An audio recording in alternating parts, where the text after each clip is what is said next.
오랜만에 뵙습니다. 네, 오랜만에 뵙습니다. 그 없는 사이에 네. 어떤 일이 있었냐면요. 네. 진짜 2026년은 그냥 반도체로 시작해서 반도체로 끝난다 할 정도로 열풍이 엄청났었는데 굵직굵직한 이벤트들이 있었거든요. 맞습니다. 좀 정리 좀 부탁드리도록 하겠습니다. 네, 2026년 뭐 작년부터 해서 반도체 투자에 대한 열기가 대단했는데 한 5가지 정도로 저희 상반기를 결산해 볼 수 있을 것 같아요. 첫 번째로는 범용 메모리의 셀러스 마켓으로의 전환. 그만큼 그러니까 공급자 우위의 시장이 됐다라고 말씀드릴 수 있을 것 같아요. HBM부터 뭐 이제 D램이라든지 낸드까지 메모리 반도체 전반적으로 굉장히 공급 쇼티지가 발생을 하고 있습니다. 그리고 두 번째는 캐펙스 너무 많이 들으셨을 것 같은데 자본 투자입니다. 캐펙스에 대해서 이제는 뭐 일정도 그렇고 그 양도 그렇고 더 우리가 예상한 것보다 더 빨라지고 더 많아지고 있는 상황이거든요. 그렇기 때문에 사실 반도체 산업 하면은 사이클 산업으로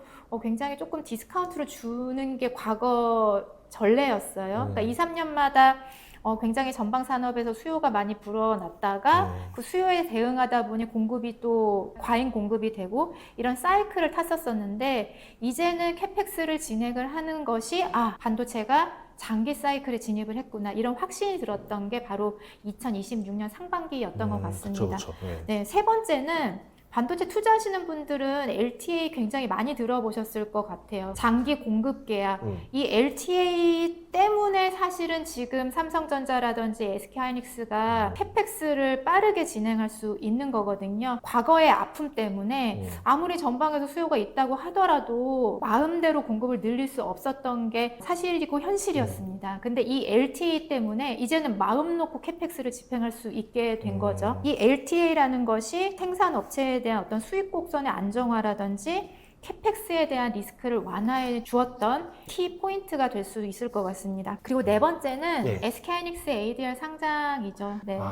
외국인도 살 수 있게 됐다. 그렇죠. 그리고 사실 국내 시장이 아닌 글로벌, 특히나 이제 미국 선진 시장에 상장이 됐다라는 것은 우리가 다른 글로벌 메모리 반도체 업체 대비해서 삼성전자, SK하이닉스가 밸류에이션 측면에서는 사실 좀 할인을 받아왔던 게 사실인데 그쵸. 선진 주식시장에 이제 상장이 됨으로 해서 마이크론과 같은 반도체 업체와의 밸류에이션 갭을 축소할 수 있다라는 희망이 생긴 게 바로 이제 상반기 끝 무렵이었던 것 같습니다. 그리고 다섯 번째는 사실 이 부분도 굉장히 좀 특징적이었던 것 같아요. 네. 우리가 반도체가 좋은 사이클에 진입을 했다라고 하면은 기존에 이제 전통적인 반도체 기업만 생각했을 텐데 이제는 과거에는 얘를 반도체로 넣을까 말까 고민했던 기업들이 반도체 기술에서 핵심이 되어가고 있어요. 예를 들어 어떤 전력을 좀 이렇게 효율적으로 조율하는 MLCC라든지 그리고 굉장히 이제 다양한 칩들이 한 레고 블록처럼 모여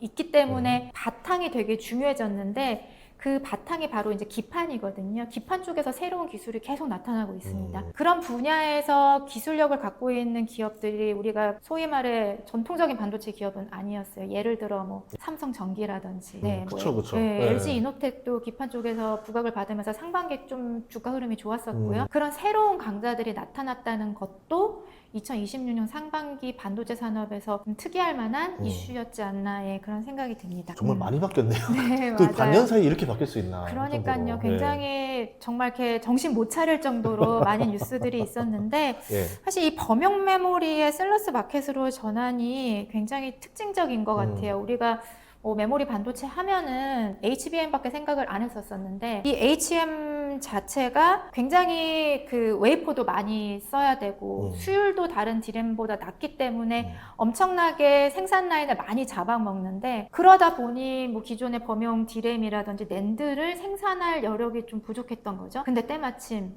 AI 시대에 이 범용 메모리가 어떤 병목의 해결사로 등극을 하면서 수요가 기하급수적으로 늘어나기 시작을 합니다. 근데 생산업체들이 HBM만 생산을 하다 보니 대응을 못했던 거죠. 그러면서 굉장히 이제 단가도 많이 올라가고 그러다 보니 메모리 반도체 업체들의 이제 역대급 실적이 나오고 그런 흐름들이 굉장히 강화가 됐었던 부분이었던 것 같고요. 2020년 반도체 이제 빅 이슈에서 제가 그 컴퓨팅 아키텍처 패러다임 변화라는 그런 장표를 하나 갖고 나와봤는데 예. 과거 PC 스마트폰 시대에는 사실 연산 중심의 비메모리가 각광을 받았다면은 그렇죠. 지금은 데이터 병목을 해소하는 게 비메모리가 아니라 메모리라는 인식이 굉장히 강해지면서 중심 자원이 메모리 쪽으로 넘어가고 있고, 그리고 뭐 CPU, GPU보다는 사실 HBM이라든지 ESSD와 같은 메모리 그 칩들이 굉장히 높은 부가가치를 올리고 있고, 그러다 보니 과거에 수동적이고 보조적이고 이랬던 메모리가 이제는 정말 AI 성능의 상한선을 결정짓는 키 플레이어가 된 것 같아요. 이런 부분들이 이제 한국의 반도체 산업의 어떤 가치를 끌어올리지 않았나 그런 생각이 들고요. 그리고 화면 또 하나 갖고 나왔는데 그쵸. 이 피라미드 예. 그림을 보시면은 이게 메모리의 계층 구조입니다. 그래서 이 꼭지점 쪽이 예.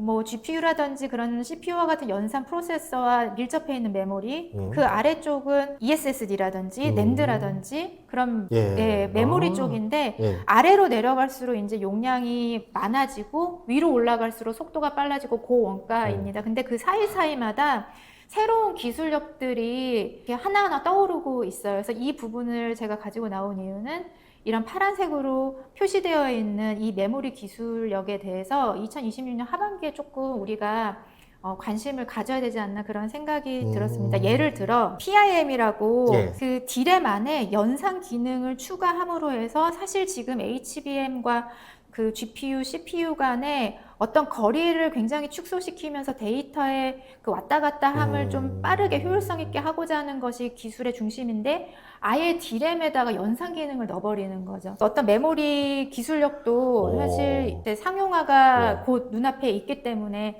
그런 쪽에서 또 기술력이 있는 기업들 관심 가져봐도 좋을 것 같고, 그리고 이제 디램 용량을 이제 여러 장치에서 다 공유할 수 있는 그런 기술력이죠. CXL, 그러니까 컴퓨트 익스프레스 링크, 이거는 좀 많이 들어보셨을 것 같은데 CXL 메모리 또한 새로운 어떤 메모리 쪽에 키워드가 될 수 있지 않을까, 이런 부분들 좀 모니터링하면서 하반기 대응하면 좋을 것 같고요. 그리고 이제 두 번째는 그 반도체 증설입니다. 뭐 최근에 그 3대 메가 프로젝트에서 삼성전자랑 SK하이닉스가 굉장히 큰 폭의 투자를 발표를 했잖아요.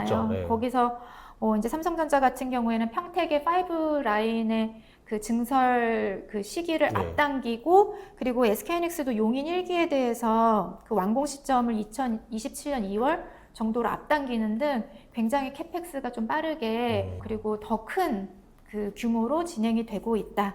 이런 부분들 좀 정리할 수 있을 것 같습니다. 그래서 이제 상반기 투자가 네. 쏠림 현상이라고 해야 될까요? 네. 이게 상당히 셌어요. 그래가지고 ETF도 보면은 네. 반도체 ETF 빼고는 너무 좀 재미없다, 이런 얘기들도 나오고 다른 주도주도 별로 얘기도 들리지도 않고. 맞습니다. 현재 그럼 국내 ETF 좀 시장에서 한국 반도체 전략 좀 이야기해 볼 수 있을까요? 네, 그 굉장히 많아요. 그러니까 하나의 섹터가 이렇게 세분화가 된다고 할 정도로 ETF 개수가 굉장히 많은데, 특히 국내 반도체 같은 경우에는 일단 한 4가지 정도로 카테고리를 나눠볼 수 있을 것 같아요. 첫 번째는 대형주 전략, 그리고 두 번째는 대형주를 제외한 소부장 전략, 그쵸. 그리고 세 번째로는 사실 지금 퇴직연금이나 이런 쪽에서 안전자산이 여전히 운용 그 규제가 있잖아요. 근데 그 안전자산 안에서도 주식의 비중을 극대화하고자 하는 것이 투자자들의 니즈이고, 그러다 보니 이 반도체를 주식 엔진으로 한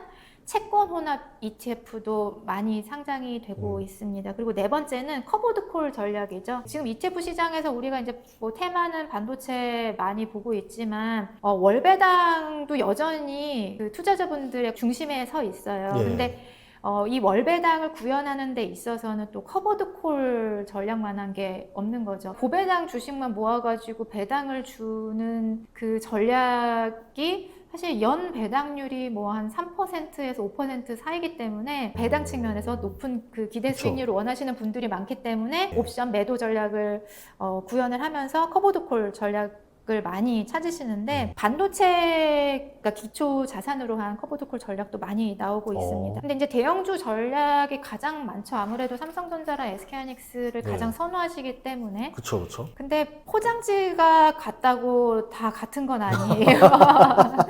사실 네. 어떠한 기업을 대형주로 우리가 정의를 할지 삼성전자나 SK하이닉스는 대형주 맞죠? 네, 이견이 네, 없는 것 네, 같습니다. 근데 그 외에 기업들, ETF마다 어떠한 기업을 대형주로 정의하고 있느냐 또 다르고 또 비중을 얼마만큼 결정 짓느냐, 그래서 그런 부분들을 잘 보시고 잘 골라서 네. 투자를 하셔야 된다라고 말씀드릴 수 있을 것 같고, 그래서 사실 상반기 개인들이 좀 많이 좀 선호했었던 ETF 중 하나로 네, 솔 AI 반도체 탑2 플러스가 자리하고 있고요. 굉장히 지금 국내 ETF 시장에 한 13개 정도 국내 반도체 기반의 대형주 ETF가 있는데, 앞에서 말씀드렸던 포장지는 같지만 다양한 전략들이 구사되고 있기 때문에 매일매일 공개되는 종목들 보시면서 투자 결정하시면 네, 좋을 것 같아요. 그리고 소부장 ETF도 네. 저희가 솔 AI 반도체 소부장 기억하실지 모르겠는데 전공정, 후공정 다 있잖아요. 전공정, 후공정도 네. 있고요.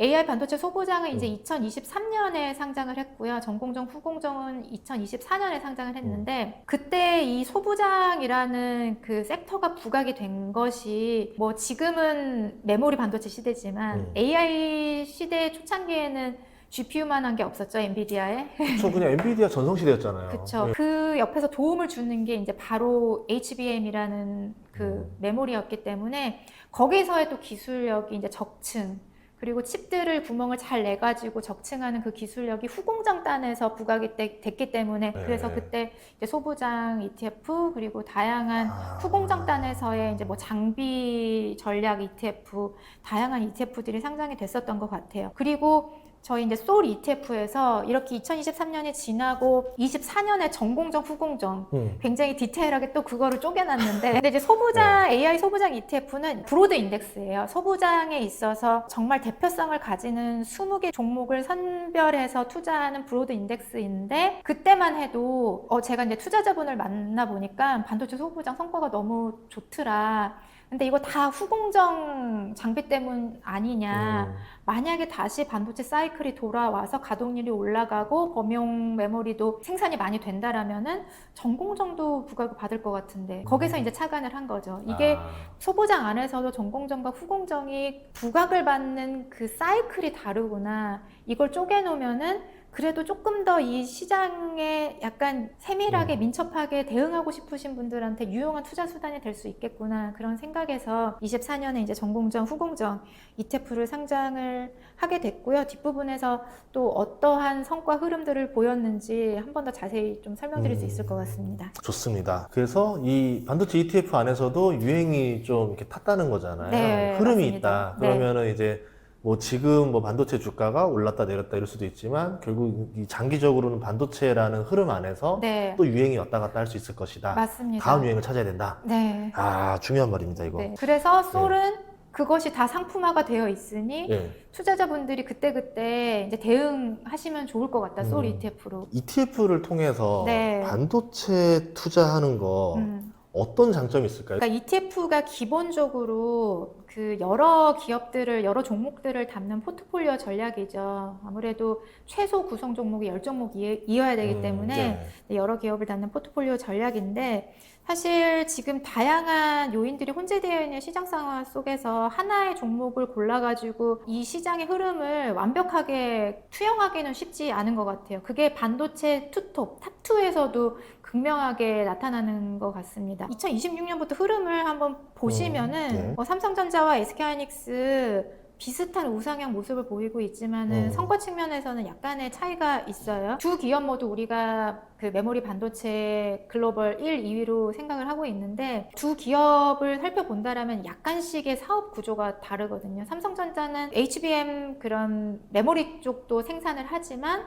TSMC와 같이 파운드리도 하고 있고 그리고 스마트폰 가전 사업부도 있습니다.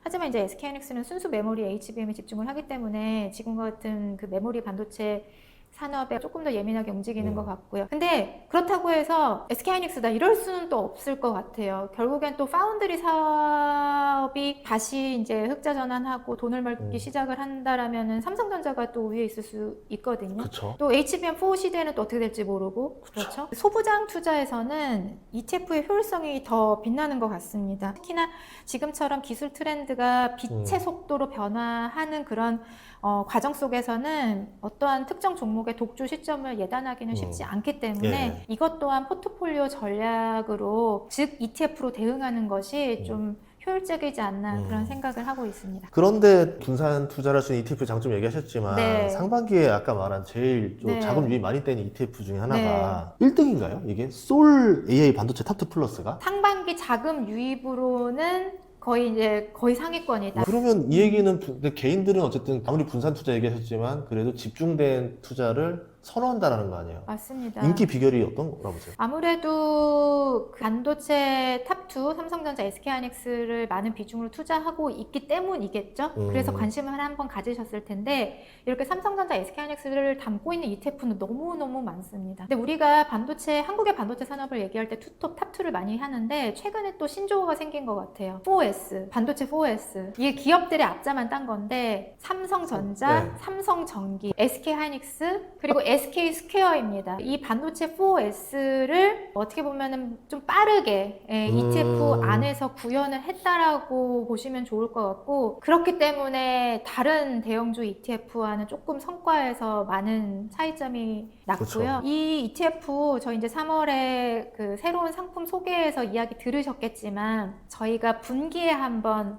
정기 변경을 합니다. 정기 변경 때 이제 그때 당연히 대형주는 좀 집중 투자하는 전략이 유지되면서 나머지 종목에 있어서는 이 반도체 기술의 어떤 트렌드를 좀 빨리 캐치하고자 하는 그런 전략이에요. 그래서 저희가 이제 3월에 상장을 하고 7월에 최근에 이제 정기 변경을 했는데 그때는 기존에 이제 MLCC라든지 기판 이외에도 지금 화두가 뭐죠? 캐펙스.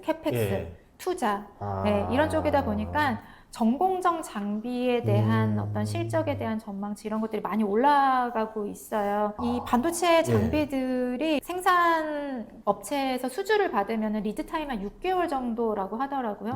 근데 이게 또 장비가 이제 생각보다 우리가 캐펙스를 많이 하고 빨리 하려다 보니 생각보다 이제 또 빠르게 필요한 거죠. 그래서 수주 잔고가 빠르게 증가할 것이라는 전망이 좀 대다수인 것 같아요. 그런 측면에서 대표적인 증착 장비 기업인 뭐 원익 IPS라든지 그리고 전공정 쪽에서 PSK, VM, 테스 이런 기업이 새롭게 편입이 됐고요. 기판 쪽에서는 이제 대덕전자 이런 기업들이 들어가면서 대형주 집중의 그 포트폴리오이긴 하지만 또 나머지 단에서도 조금 알파를 창출하고자 좋은 종목들이 많이 편입이 됐다. 그리고 전공정 장비 트렌드를 좀 잡고자 노력을 했다. 이렇게 말씀드릴 수 있을 것 같아요. 그러니까 4S를 유지하되 그 나머지에 대해서는 계속 이렇게 트렌드에 맞춰서 바꿔갈 거라는 얘기인 거잖아요. 네, 맞습니다. 그래서 분기마다 그때그때 트렌드를 잡으려고 하고 있고요. 이제 기초지수의 방법론에 따라 그 뽑힌 애들을 봤더니 확실히 최근의 트렌드 전공정 장비를 잘 골라냈더라. 그래서 7월부터 9월까지는 한번 이런 쪽 잘 모니터링하면 좋을 것 같고요. 지금 7월에는 여러 가지 좋은 뉴스보다는 기존에 우리가 몰랐던 것은 아니지만은 배드 뉴스도 그 강도가 좀 높아지고 있는 것 같아요. 뭐 미국에서는 데이터 센터 건설 지연이라든지 이런 뉴스도 좀 나오고 있는 것 같고 그 저희가 작년 말을 한번 복기를 해보면은 그때도 오라클의 데이터 센터 뭐 건설 지연 이런 얘기가 나오면서 있었어요. 반도체주가 한번 출렁거렸던 적이 있었는데 다시 반도체 쪽에 좀 빛이 들어온 계기는 마이크론이 이제 HBM 뭐 완판했다. 그리고 엔비디아의 H200이 중국 수출이 막혀 있었었는데 좀 뚫렸다. 그리고 마이크론이 HBM 가격을 인상을 했다. 이런 뉴스들이었거든요. 근데 지금 7월에서 8월 삼성전자나 SK하이닉스와 같은 메모리 업체들과 그리고 이들에게 칩을 구매해 갖는 고객사들이 이 협상 테이블에 앉습니다. 그래서 한 9월 정도에는 HBM 가격에 대해서 앞으로 어느 가격을 책정할 것인가에 대해서 우리가 좀 구체적인 내용들을 알 수 있을 것 같아요. 거기서 예상보다 많이 인상이 됐네? 이런 부분들이 확인이 된다라면은 다시 한번 반도체 산업에 좋은 기운이 돌지 않을까 그런 생각이 듭니다. 결국 시장에서는 이 메모리 가격이 계속 상승할 거냐, 그리고 꾸준히 갈 수 있는 거냐, 얼마나 네. 멀리 갈 수 있는 네. 거냐, 이거를 바라보는 거에 따라 좀 이제 움직일 거다 이렇게 볼 수 있는 거잖아요. 네, 맞습니다. 계속 의심을 받았지만 계속 이제 호재들이 또 한 번씩 그렇죠. 나와주면서 이제 확인이 예, 되면서 맞아. 이게 예. 정말 공급이 쇼티지구나. 가격 인상이 되면서 또 기업들의 실적이 예. 더 좋아질 수 있겠구나 예상보다. 음. 그런 흐름들이 나타나기를 기대해 봅니다.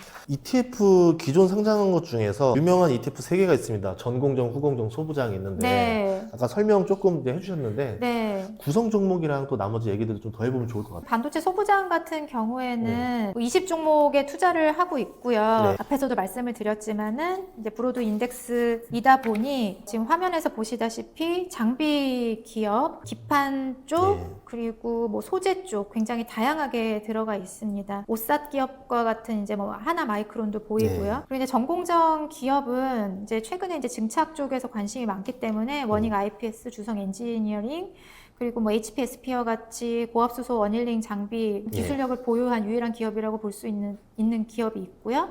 그리고 VM 그리고 테스와 같은 전공정 쪽에 장비 기업이 있습니다. 사실 지금 이렇게 캐펙스가 많이 확대될 때는 소부장 쪽에서는 예. 일단 장비가 일단 깔아져야죠. 장비가 깔아지고 그쵸? 실제 가동률이 올라가고 네. 그러면 이제 소재 부품도 그쵸. 좀 후행적으로 따라오는 모습이 있기 때문에 반도체 전공정 안에서 비중 구성을 본다라면은 지금 단계에서는 장비의 비중이 조금 많이 예. 들어가 있는 것을 보실 수가 있으실 것 같고요. 아무래도 그 반도체 전공장 같은 경우에는 다시 한번 좀 설명을 드리면은 예. 우리가 웨이퍼 위에 여러 가지 이제 빛이라든지 화학 재료를 써서 미세한 어떤 반도체 회로를 그리는 공정이죠. 그쵸. 그 안에서 다양한 이제 뭐 소재라든지 부품이라든지 장비가 들어가게 되는 거고요. 그래서 이제 전공정 같은 경우에는 부각을 받는 시기가 최근과 같이 이제 캐펙스 증가가 있었을 때, 그때 이제 부각을 받고 그때 저희 반도체 전공정 ETF로 대응하시면 될 것 같고요.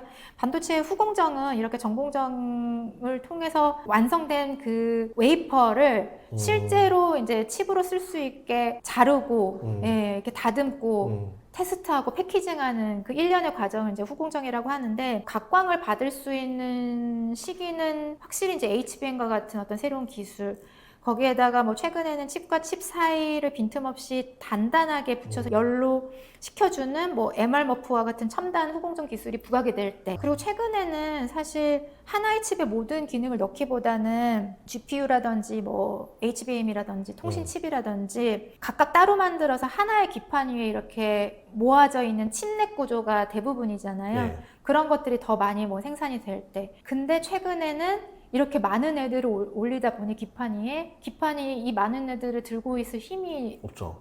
네. 그래서 막 휘어지고 막 네. 이런 현상이 발생하기 때문에 이제 기판 쪽에서도 새로운 기술이 계속 나타나고 있거든요. 사실 꿈의 기술이라고 불리는 뭐 유리 기판까지 그런 이야기들이 나올 때마다 부각이 받는 게 이제 후공정 단이기 때문에 그럴 때 이 후공정 ETF가 좀 유용하게 작용할 수 있다. 그렇게 말씀드릴 수 있을 것 같고, 저희 솔 ETF가 다른 운용사 대비해서는 상품 수가 그렇게 많지는 않아요. 지금 한 80개 좀 안 되는데 그 안에 국내 반도체에 있어서는 굉장히 많습니다. 4개 ETF를 보유를 하고 있기 때문에 대형주 전략의 솔 AI 반도체 탁트 플러스, 그리고 처음으로 이 소부장이라는 밸류체인을 집중해서 만든 ETF가 AI 반도체 소부장 ETF, 또 그걸 나누는 게 전공정, 후공정 ETF. 그러다 보니 밸류체인별로 사실 겹치는 게 없어요. 대형주, 소부장, 그 안에서 조금 더 세분화된 전공정, 후공정. 그래서 사실 국내 반도체 산업을 대응을 할 때는 저희 솔 ETF가 굉장히 유용할 수 있다.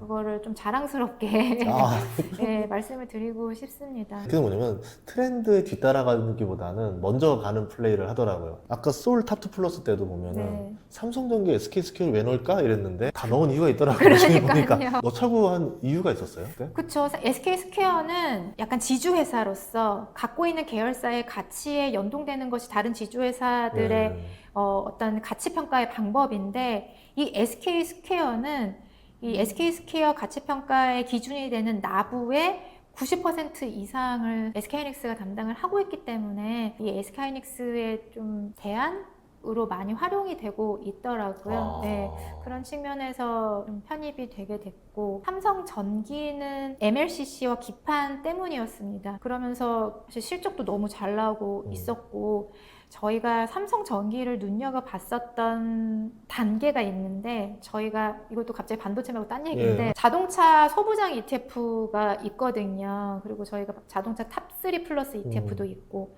거기 안에 삼성전기가 포함이 되어 있는데, 그때도 MLCC가 키였습니다. MLCC가 이제 모바일에 뭐 예를 들어 10개의 MLCC가 들어간다고 하면은 자동차도 점점 전기차로 넘어가고 전동화가 되면서 이 전류의 흐름, 전기의 흐름을 컨트롤할 수 있는 그 부품의 중요도가 굉장히 높아졌는데, 그때 이제 삼성전기가 MLCC가 전동화되는 그 전기차 안에서 엄청나게 많이 그렇죠. 그래서 전기차 관련주였잖아요. 맞습니다. 원래. 그랬는데 이제 그게 여기로 넘어온 거죠. 메모리 반도체로 이 MLCC의 어떤 집중도가 넘어오면서 이제는 더 이상 삼성전기를 자동차 관련주, 전기전자 부품으로만 가둬두기에는 너무 이제 커져버린 거죠. 그래서 삼성전기도 주요한 반도체 플레이어로 생각이 됐었습니다. 오늘 덕분에 또 이제 반도체에 대해서 좀 골고루 알아보는 시간이었던 것 같아요. 네. 지금 보면서 이런 이유들로 만들었었구나. 그리고 이렇게 세분화돼 있구나. 그러면 이제 지금 시점에서는 우리가 어디를 조금 더 집중적으로 봐야 되겠구나. 네. 꼭 ETF 투자자가 아니라 하더라도 투자의 지금 흐름을 알려주는 거였잖아요. 여러분들이 반도체 투자자라면은 지금 어떤 흐름으로 가는 건지 좀 이해하는 데 도움이 되지 않았나 싶습니다. 또 하고 싶은 말 또 있으신가요? 그러니까 항상 새로운 상품이 나올 때마다 이렇게 찾아왔었었는데, 지금 반도체가 잠시 주춤하지만 주도주의 자리를 쉽게 내주지는 않을 것 같아요. 지금 다 시장이 전반적으로 쉬어가는 구간이지 주도주가 교체되는 구간은 아닌 것 같거든요. 그렇기 때문에 지금 조금 심호흡을 하면서 우리가 반도체 투자 전략을 과거에 대형주에 집중된 어떤 전략만 생각을 했다라면은 이제는 조금 시각을 넓혀서 다양한 밸류 체인을 볼 때다라고 생각이 들고, 저희가 이제 신규 상품이 아닌 기존에 있는 상품들로도 이렇게 반도체 전반적인 산업을 다 아우를 수 있다. 솔 ETF로 그거를 한번 내용을 공유하는 그런 시간을 갖고 싶었거든요. 그래서 오늘 이 시간 빌어서 저희 솔 국내 반도체 시리즈 4종에 대해서 말할 수 있는 계기가 된 것 같아서 너무 감사합니다. 너무 좋아요. 오늘 어느 정도였냐면 칠판을 하나 갖다 놓을 걸 그랬다. 이렇게 이제 강의해도 될 정도로 반도체 투자 입문자가 그 사이에 진짜 많이 늘었습니다. 그래서 이분들에게 하나의 좀 그림을 그려주는 시간이 아니었나 싶습니다. 다음번에도 이렇게 좀 그런 섹터의 흐름을 이해해주는 컨텐츠도 너무 좋으니까 이것도 많이 준비해 주시면 고마울 것 같습니다. 오늘 고맙습니다. 네, 감사합니다.